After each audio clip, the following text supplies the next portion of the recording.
राधे राधे दोस्तों, आप सभी का राधा भक्ति चैनल में स्वागत है। भीष्म पितामह ने मकर संक्रांति के दिन ही क्यों प्राण त्यागे, आइए जानते हैं। भीष्म पितामह ने इस दिन ही क्यों प्राण त्यागे, इस दिन काली दाल की खिचड़ी क्यों बनाते हैं, पौराणिक कथा और स्नान दान का महत्व। क्या आप जानते हैं कि आखिर भीष्म पितामह ने अपने प्राण त्यागने के लिए मकर संक्रांति के शुभ मुहूर्त का इंतजार क्यों किया? हिंदू पंचांग के अनुसार इस साल मकर संक्रांति 14 जनवरी को मनाई जाएगी। इस दिन सूर्य देव अपनी राशि परिवर्तन करके मकर राशि में प्रवेश करेंगे। ज्योतिषी शास्त्र में सूर्य का राशि परिवर्तन विशेष महत्व रखता है। सूर्य ग्रहों का राजा माना जाता है। मकर संक्रांति के दिन सूर्य के गोचर से जहां खरमास समाप्त होता है, वही बसंत ऋतु के आगमन का संकेत भी मिलता है। मकर संक्रांति का ऐतिहासिक और पौराणिक संबंध महाभारत काल से भी है। महाभारत में भीष्म पितामह ने 58 दिनों तक बाड़ों की शैया पर रहते हुए सूर्य के उत्तरायण होने का इंतजार किया था। आइए जानते हैं आखिर भीष्म पितामह ने मकर संक्रांति के दिन ही अपने प्राण क्यों त्यागे। मकर संक्रांति से जुड़ी पौराणिक कथा। महाभारत के 18 दिनों तक चल रहे युद्ध में भीष्म पितामह ने 10 दिन तक गौरव पक्ष से लड़ा। उनके युद्ध कौशल से पांडव अत्यंत व्याकुल थे। आखिरकार शिखंडी की मदद से पांडवों ने उन्हें युद्ध से हटाने की योजना बनाई। अर्जुन ने शिखंडी की आड़ लेकर पितामह पर कई बार चलाए, जिससे वे धरती पर गिर गए।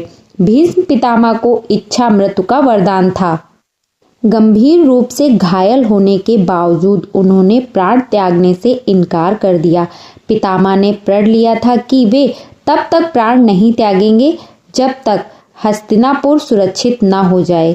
साथ ही उन्होंने सूर्य के उत्तरायण होने का भी इंतजार किया, क्योंकि मान्यता है कि उत्तरायण में प्राण त्यागने वालों को मोक्ष की प्राप्ति होती है। इस समय प्राण त्यागने से उनको मोक्ष की प्राप्ति हुई थी। मकर संक्रांति पुण्य काल और महापुण्य काल का समय, जो दान पुण्य और पूजा के लिए बहुत ही शुभ माना जाएगा। हिंदू पंचांग के अनुसार मकर संक्रांति पर पुण्य काल सुबह 9:03 से लेकर शाम 5:47 तक है। इसके अलावा महापुण्य काल का समय सुबह 9:03 से लेकर 10:48 तक रहेगा।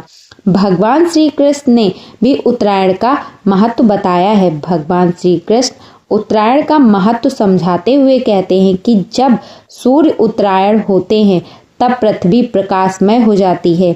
इस काल में शरीर त्यागने वाले व्यक्ति का पुनर्जन्म नहीं होता और वे सीधे यमलोक को प्राप्त करते हैं। इसी कारण भीष्म पितामह ने प्राण त्यागने के लिए सूर्य के उत्तरायण होने का इंतजार किया। इस दिन काली दाल की खिचड़ी क्यों बनाते हैं, कब हुई थी इसकी शुरुआत और क्या है इसका रहस्य। इस साल मकर संक्रांति का त्योहार 14 जनवरी को मनाया जाएगा। इस पर्व के दिन काली दाल की खिचड़ी बनाना बहुत ही शुभ माना जाता है। आइए जानते हैं इस दिन की मान्यताओं, उड़द दाल की खिचड़ी और अन्य रहस्यों के बारे में। हमारे देश के कुछ मुख्य त्योहारों में से एक है मकर संक्रांति का पर्व। इस पर्व को मनाने का मुख्य कारण यह होता है कि इसी दिन सूर्य धनु राशि से निकलकर मकर राशि में प्रवेश करते हैं और मौसम में बदलाव होना शुरू हो जाता है। इस दिन को भी नई फसल के स्वागत के लिए विशेष दिन माना जाता है। मकर संक्रांति को लेकर भारत में विभिन्न प्रांतों में अलग अलग रीति रिवाजों और परंपराओं का पालन किया जाता है। इस पर्व को देश के अलग राज्यों में अलग नाम से जाना जाता है। उत्तर भारत में जहां इसे खिचड़ी के नाम से जाना जाता है, वहीं बिहार में इसे मकरांत और हिमाचल प्रदेश में मांग साजी कहा जाता है। दक्षिण भारत में इसे पोंगल और गुजरात में उत्तरायण कहा जाता है। ऐसे ही असम में इस पर्व को बिहू के नाम से जाना जाता है। मकर संक्रांति की कई अलग अलग परंपराओं के मध्य एक अलग परंपरा है काली उड़द दाल की खिचड़ी बनाना। इस दिन मुख्य रूप से काली दाल की खिचड़ी का दान किया जाता है और भोजन में भी खिचड़ी खाई जाती है। यही नहीं, इस दिन स्नान दान का भी विशेष महत्व है और पवित्र नदियों में स्नान करने से सदैव खुशहाली बनी रहती है। आइए इस पर्व से जुड़ी कई बातों और उनके रहस्यों के बारे में जानते हैं। इस साल मकर संक्रांति का पर्व 14 जनवरी 2025 मंगलवार को मनाया जाएगा। मकर संक्रांति हर साल उस समय होता है जब सूर्य धनु राशि से निकलकर मकर राशि में प्रवेश करते हैं। सूर्य के इसी गोचर को मकर संक्रांति कहा जाता है। मकर संक्रांति के दिन काली उड़द दाल की खिचड़ी बनाने की परंपरा का विशेष धार्मिक और सांस्कृतिक महत्व है। यह परंपरा भारत के विभिन्न हिस्सों में प्रचलित है।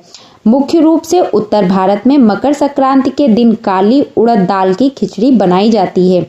काली उड़द दाल और चावल से बनी खिचड़ी को इस दिन के लिए शुभ और पवित्र भोजन माना जाता है।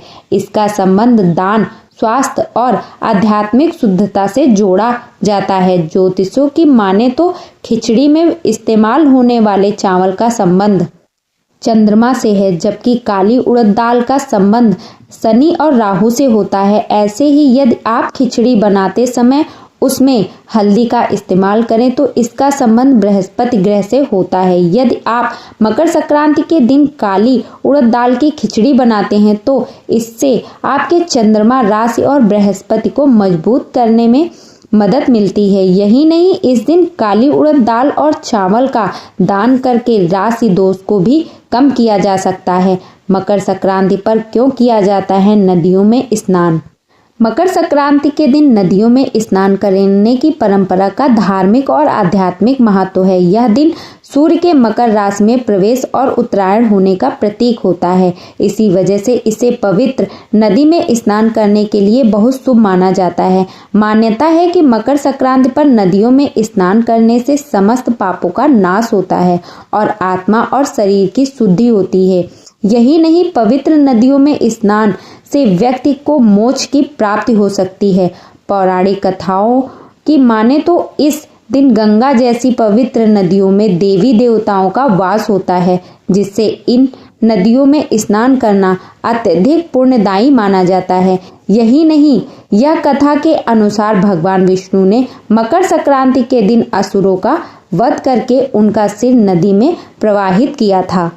उसी समय से नदी में स्नान करने को पापों से मुक्ति का मार्ग समझा जाता है। मकर संक्रांति का इतिहास क्या है? मकर संक्रांति का पर्व पूरे देश में अलग अलग तरीके से मनाया जाता है।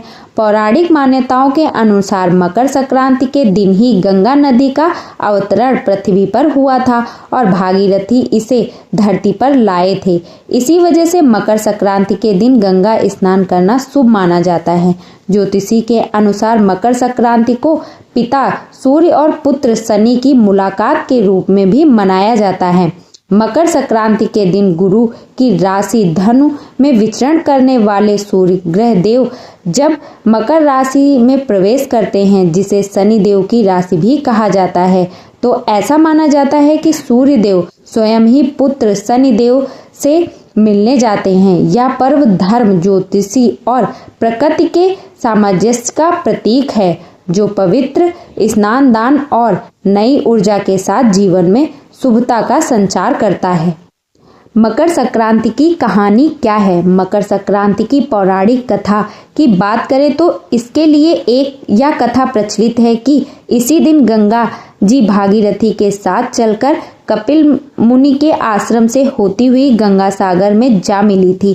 तभी से कहा जाता है कि गंगा को धरती पर लाने वाले भागीरथ ने अपने पूर्वजों को इस खास दिन तर्पण किया था। भागीरथ का तर्पण स्वीकार करने के बाद मकर संक्रांति के दिन गंगा नदी समुद्र में जाकर मिल गई थी। इसी वजह है कि मकर संक्रांति पर गंगा सागर में आज भी भव्य मेला का आयोजन होता है। महाभारत की एक कथा के अनुसार भीष्म पितामह ने अपने प्राण त्यागने के लिए सूर्य के मकर राशि में प्रवेश करने का इंतजार किया था। जब सूर्य मकर राशि में प्रवेश करते हैं तब वे उत्तरायण हो जाते हैं और जो व्यक्ति सूर्य की ऐसी स्थिति में अपने शरीर त्यागता है उसे सीधे ही देवलोक में स्थान मिलता है। और पुनर्जन्म के चक्र से मुक्ति मिल जाती है। चूंकि भीष्म पितामह को इच्छा मृत्यु का वरदान मिला हुआ था, इसीलिए उन्होंने अपनी देह त्यागने के लिए सूर्य के उत्तरायण में आने का समय चुना, जिसे मकर संक्रांति कहा जाता है। तभी से यह पर्व मनाया जाता है और इसका महत्व और ज़्यादा बढ़ जाता है। एक और पौराणिक कथा में बताया जाता है कि मकर संक्रांति के दिन ही भगवान विष्णु ने असुरों को मारकर नकारात्मकता का अंत किया था। उसी समय से इस दिन को अत्यंत शुभ माना जाता है। मकर संक्रांति का महत्व क्या है? मकर संक्रांति भारतीय संस्कृति में अत्यधिक महत्वपूर्ण पर्व है, जो धार्मिक, ज्योतिषी और सामाजिक दृष्टि से विशेष स्थान रखता है। यह त्योहार सूर्य के मकर राशि में प्रवेश और उत्तरायण होने का प्रतीक माना जाता है, जिसे शुभ और सकारात्मक ऊर्जा का समय माना जाता है। मकर संक्रांति पर गंगा, यमुना और अन्य पवित्र नदियों का स्नान करने से शुभ फल मिलते हैं। वहीं प्रयागराज में संगम में डुबकी लगाना भी बहुत शुभ माना जाता है। मान्यता है कि मकर संक्रांति के दिन स्नान दान करने से पापों का नाश होता है और मोक्ष की प्राप्ति होती है। वहीं सूर्य का मकर राशि में प्रवेश शुभ समय की शुरुआत का प्रतीक माना जाता है। दोस्तों, आपको ये जानकारी कैसी लगी? कृपया कमेंट करके जरूर बताएं। अगर ये वीडियो पसंद आया हो तो अपने इस चैनल को लाइक, सब्सक्राइब, शेयर करना ना भूलें और कमेंट बॉक्स में राधे राधे जरूर लिखें।